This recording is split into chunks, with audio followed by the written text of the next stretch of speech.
Hello, my friends. Welcome. My name is Joe. This is the Joe Martino Show. And today we're going to talk about principle-based parenting. Someone named JJ wrote in. I'm assuming it's someone famous. And he had some questions which spurred a whole thought process for me. And today, in this episode, I'm going to share it with you. Let's kick it off. This is the Joe Martino Show. You're listening to the Joe Martino Show, a podcast dealing with all things emotional, relational, and human nature. Joe is a licensed counselor in the state of Michigan, specializing in relationship therapy. He is also the author of the book, The Emotionally Secure Couple. All advice offered in this episode is offered for entertainment and educational purposes only. Enjoy the show. All right. Hello. Welcome back. I hope that wherever your day is and whatever's going on in it, it is a good day. I did get an email recently. My wife and I did an episode on step parents and just parenting in general. And I did get some emails. One of them was from JJ, and I laugh a little bit only because JJ did not really give me any information to work off of. It just said JJ, and then the email is no@mo.com. So I'm hoping that this means it's Jimmy Johnson, the racer, and that someone famous listens to my podcast. Here's his email in its entirety, or hers for all I know. Could be J.J. Abrams, the movie maker. I never even thought about that. I listened to your parenting podcast. Wonder about the other side. What about people who overindulge? You know, I think that that's a great question, and one of the realities of parenting that they have discovered through research recently is that parents that never discipline their children often end up with the same parents that abuse their children. In other words, the trauma to the child can be just as severe when it runs that way or when it goes the direction of no interventions at all. The problem is, though, I think how that data gets interpreted. Because often what my over-engaging friends say is, see, there's the proof. I have to,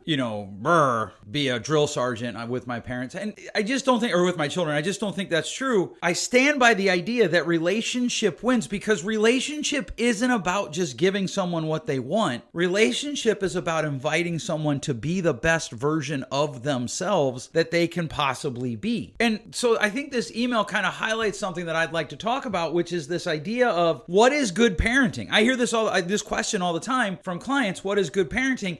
And often in the beginning, they're frustrated because I don't really say, well, it's this or that.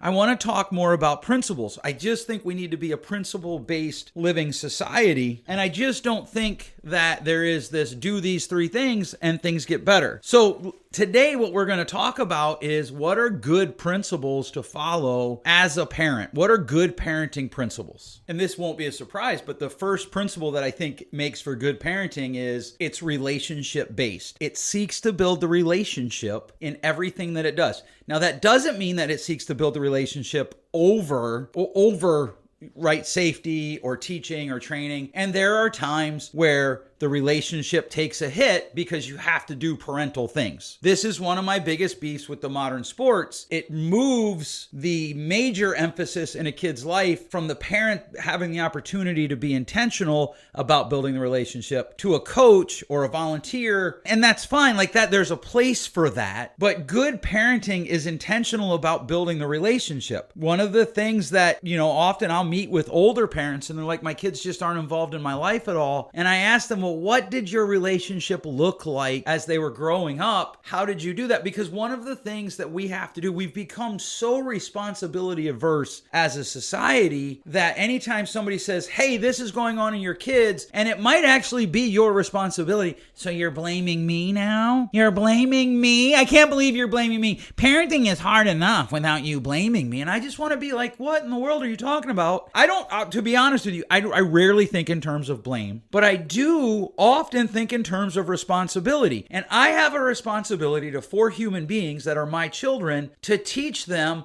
what it means to be a good adult. And I don't just do that with my words, I do that with my actions, and I do that by building the relationship, which easily leads me to principle number 2. Good parenting isn't about the parent. And so much of the hogwash that we go through in counseling with people is because they have to kind of dissuade themselves of this idea that parenting is about them, right? And this is the most obvious thing is when children are younger, and they act out, people become distressed thinking that people are judging them, in part probably because too many people are judging them, but also in part because they're probably judging other people, or at least they were, right? No one's a better parent than someone who doesn't have kids, right? No one has better advice for people than someone who's never had kids, because they watch their nieces or nephews and they know what it's like. The flip side of that, I know a lot of people who are well into their adult years who are single without kids, and often they say, well, it's even worse when people ask me, when am I going to have kids? True, no doubt, that is, unless they have a very deep relationship with you, that is not their business. But here's the thing, often you don't know how difficult something is until you do it. One of the things that I always laugh at with people when they criticize their work leadership is I ask them, well, what do you lead? It doesn't have to be work, but what do you lead? Because nothing will make us more sympathetic to other leaders than leading. I was talking to a guy one time, not a client, so I could literally tell you his name, his address, his phone number, the whole 9 yards. I won't do that. But I was talking to a guy one time, and he was all mad that his company was almost on the verge of bankruptcy. It got bought. They went through and they basically told all the stores, based on the numbers that you're running, here's the amount of staff that you can have. And they took away a lot of staff. They expected managers to do more work. And he was very angry about this. And I said, well, the alternative was you were going to go bankrupt and you wouldn't have a job. Would that have been better? Well, see, you just don't understand. Okay, I guess I don't, but you've never led anything. So how do you know? And that's what happens with people that are not parents. They don't realize how hard it is. And if you're listening to this and you're not a parent and you're like, well, I give people good advice. Maybe you do. Probably you don't. Because it's very difficult to give advice for something that you've not been involved in on the day-to-day stuff. It just is. And it's okay. But good parenting,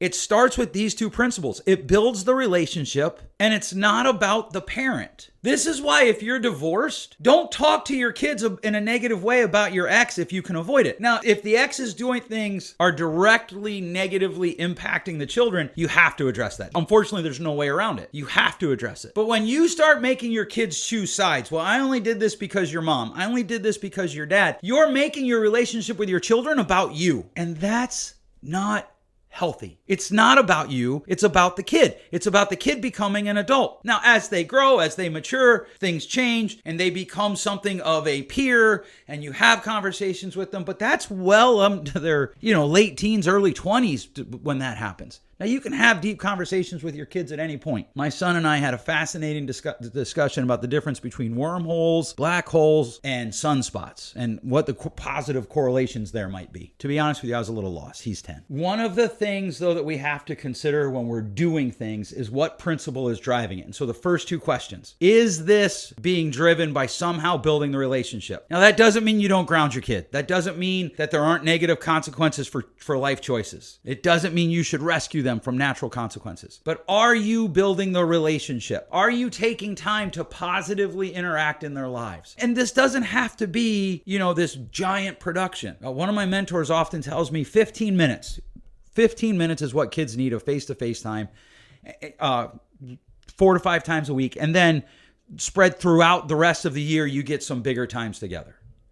And so there is this balance of everybody has a lot to do, right? We got to work.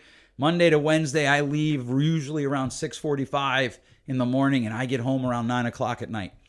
I'm not doing a whole lot of relationship building those 3 days. Now, we talk when I get home. We talk throughout the day via text maybe or Snapchat. But how are we building that relationship? How are you building that relationship with your kids?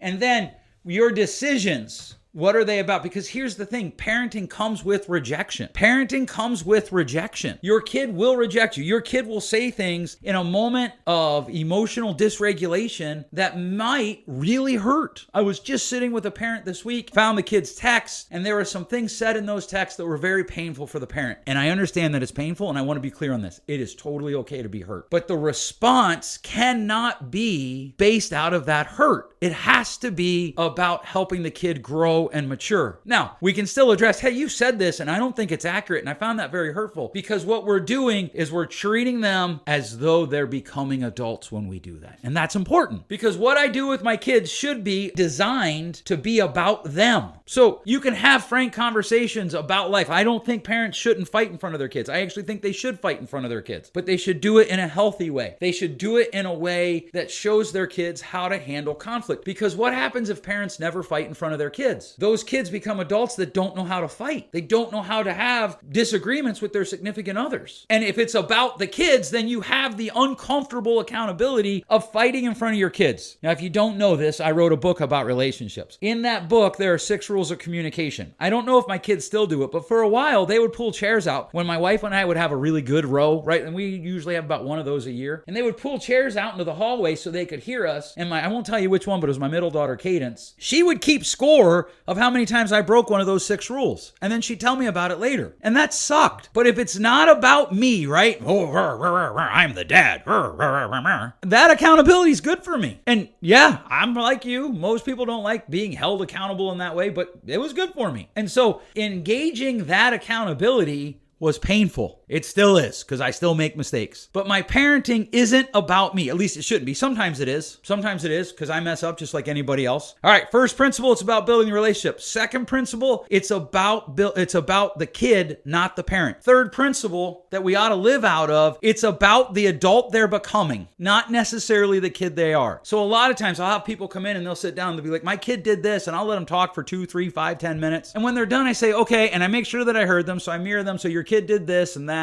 And then I ask them, so what? Well, can you believe that they did that? Yes, because your kid is 8, 9, 10, 7, 16. Of course your 16-year-old didn't emotionally regulate. There's more going on inside his head. Like, that's just how the chemicals work. And so good parenting embraces this principle that it's not about who they are, it's about who they become. With the expectation that kids are just like us. They make mistakes. The only difference is nobody's looking at us to be like, oh, hey, you made this mistake here. And so we have to embrace the reality. Your kids make mistakes. When your kid is 16 and acting like a 16-year-old, if you lose your mind, you stop playing the end game. You stop playing the long game. You stopped making it about them and you made it about you. And look, I'm not blaming you. I'm a parent. I've got 4 kids. I've been doing the parent thing for 21 years almost. And there are things that I look back and I'm like, I cannot believe I did that. But here's the thing. I think if you can take these 3 principles, build the relationship. No matter what you do, you seek to build the relationship. It's about the kid and it's about the long game. In other words,